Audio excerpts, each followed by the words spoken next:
लोनना से अखोई बाजार की ऑफिस की शो जो मन उबा थाने योपी थाने थम्बीरे सिगुम्बगी कंप्लेन तवदु मसी हप्ता अमा फाजलबो फावपुसिदा अखोई रिएक्शन सी इफंग खंगबगुम्बा अमा तवदगी अखोजु मदाम बोना तवयाबा हाना सेंजर सोंजबदा तवना पुलिस की मतेंदी कैदगी कखनबा खनबा पता अखोई की जवान लौननबा चथोक्सन तवदा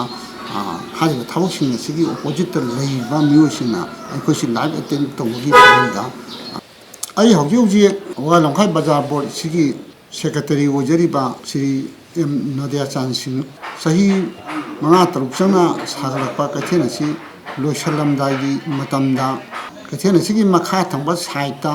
अखोना अचौब लंबेल अमा फातोनबा फाउदोनखिबो होनबगी मतंगदा ड्रेनदगी हेंजलकपा दा चंगजलु हाइबगी मतंगदा अकनबा वही वता ngमननबा होनबदा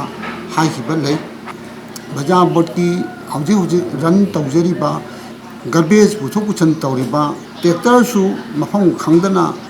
लेरे मियोय खरना अखोइगी नौना साइबा इमार्जेंसी वेंडर की फंफमदा अखोइना लुपा लिसिंग निफु यांखै चंगना सेमजबा मार्क तौरबा वेंडर नंबर थारबा सिमसु अमु उथपिरमे लोइनना से अखोइगी बाजार की ऑफिस की शो जो मन उबा थाने योपी थाने थम्बीरे सिगुम्बगी कंप्लेन तवदु मसी हप्ता अमा फाजलबो फावपुसिदा अखोइगी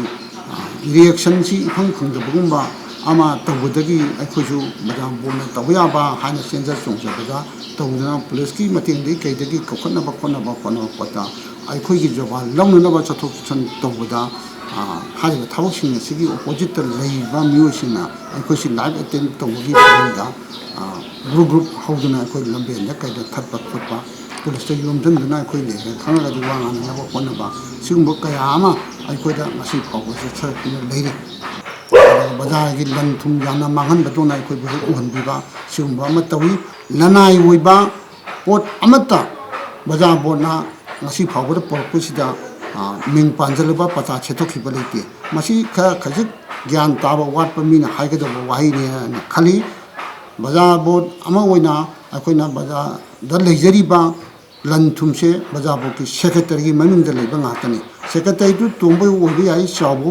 ओबि आई मतम मतंग कोंफोय मतुंगना सेक्रेटरी मिंग द लेरगा सेक्रेटरी दुगी थबक थरम कयादा ऑफिशियल दुना थबक तौजबा ngaतने।